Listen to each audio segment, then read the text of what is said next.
बात करेंगे इस वक्त की बड़ी खबर। जमीयत उलेमाए हिंद को एजुकेशन का विरोध उसने किया। जमीयत उलेमाए हिंद के अध्यक्ष अरशद मदनी ने लड़कियों के लिए अलग स्कूल और कॉलेज खोलने की वकालत की है। इतना ही नहीं, उन्होंने गैर मुसलमानों को भी नसीहत दे डाली कि उन्हें भी बेटियों को एजुकेशन देने से बचना चाहिए। दिल्ली में हुई कार्य समिति की बैठक के बाद मदनी ने बयान जारी कर दुनिया के हर धर्म में अनैतिकता और अश्लीलता की निंदा की है।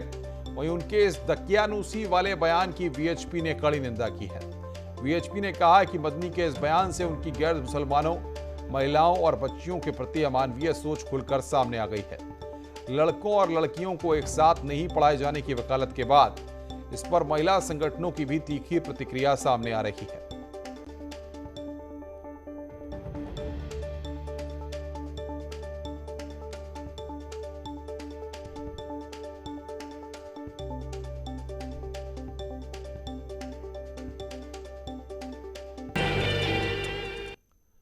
केंद्रीय मंत्री मुख्तार अब्बास नकवी ने जमीयत उलेमाए हिंद की अपील का विरोध किया। उन्होंने कहा कि देश संविधान और कानून से चलता है, शरीयत से नहीं। उन्होंने कहा कि विकृत मानसिकता वाले लोग ही को एजुकेशन का विरोध करते हैं, लेकिन समाज इसे कभी स्वीकार नहीं करेगा। ये हिंदुस्तान जो है वो संविधान से चलता है, शरीयत से नहीं चलता।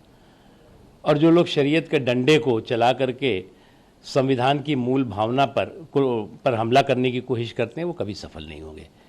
और ये लोग उस तरह की मानसिकता के हैं, ऐसे लोग जो लड़कियों की स्वतंत्रता के खिलाफ हैं, लड़कियों के एजुकेशन के खिलाफ है। और ये तय थोड़ी करेंगे कि बच्चियाँ को एजुकेशन के इंस्टीट्यूशंस में जाएंगी या जो है कहीं और जाएंगी, ये तय नहीं कर सकते। और मुझे लगता है कि इस तरह की विकृत मानसिकता को इस देश ने कभी नहीं एक्सेप्ट नहीं किया है और ना कभी एक्सेप्ट करेगा। डिप्टी सीएम केशव प्रसाद मौर्य ने असद मदनी के बयान पर कड़ा एतराज जताया। उन्होंने कहा कि देश की जनता ऐसे लोगों को माफ नहीं करेगी। केशव मौर्य ने कहा कि हमारे यहाँ बेटी बेटा एक समान है और इस तरह का बयान देने वाले लोगों को चिन्हित कर कार्रवाई की जाएगी। मौलाना अरशद मदनी ने कहा कि लड़के और लड़कियों को अलग अलग स्कूल में भेजना चाहिए, जबकि दुनिया बहुत आगे जा चुकी है। देखिए, जो भी जैसा इस समय मुस्लिम तुष्टीकरण के राजनीति की जा रही है और उसके कारण से इस प्रकार की बातें की जाती हैं देश के अंदर, प्रदेश के अंदर, और भारत को कोई अफगानिस्तान नहीं बनने दिया जाएगा। भारत के अंदर तालिबानी सत्ता नहीं है। यहाँ भारत के अंदर माननीय नरेंद्र मोदी जी, माननीय योगी जी के नेतृत्व में भारतीय जनता पार्टी की सरकार है और यहाँ जिस प्रकार से दुनिया आगे बढ़ रही है, भारत भी आगे बढ़ेगा।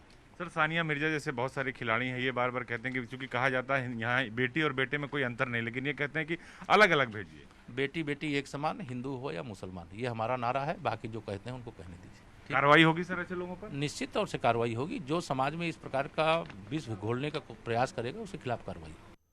अलीगढ़ में पूर्व मुख्यमंत्री कल्याण सिंह के नाम पर डाक टिकट जारी की गई है। अलीगढ़ मुस्लिम यूनिवर्सिटी के नरेंद्र मोदी अध्ययन केंद्र ने यह डाक टिकट जारी किया है। कल्याण सिंह के बेटे राजवीर सिंह उर्फ राजू भैया ने इसके लिए पीएम मोदी का आभार जताया है।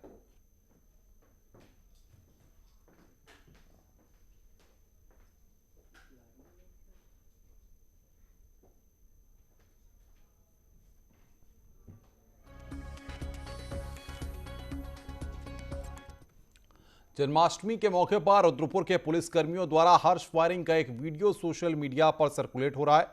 बताया जाता है कि वीडियो सोमवार रात का है, जब पुलिस लाइन में जन्माष्टमी के कार्यक्रम चल रहे थे। उसी दौरान श्री कृष्ण के जन्म अवसर पर पुलिसकर्मियों ने हवा में गोलियां दागी। हालांकि न्यूज़ 18 वीडियो की पुष्टि नहीं करता। अधिकारियों ने फिलहाल इस मामले पर कुछ नहीं कहा है। रायबरेली जिले के गुरबख्श थाना परिसर में जन्माष्टमी कार्यक्रम के दौरान दो पुलिसकर्मी आपस में भिड़ गए। इस दौरान थाने में तैनात सिपाही ने दीवान पर कुर्सियों से हमला कर दिया, जिसमें वो गंभीर रूप से घायल हो गए। उसे इलाज के लिए नजदीकी सीएचसी ले जाया गया, जहां डॉक्टरों ने शुरुआती इलाज के बाद उसे जिला अस्पताल रेफर कर दिया। एसपी ने मामले की जांच के निर्देश दिए हैं।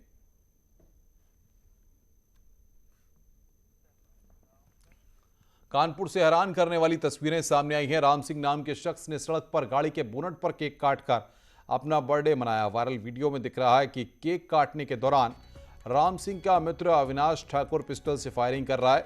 आप तस्वीरों में देख सकते हैं कि कैसे राम सिंह पिस्टल से बेखौफ होकर सड़क पर फायरिंग कर रहा है। वायरल वीडियो 7 दिन पुराना बताया जा रहा है।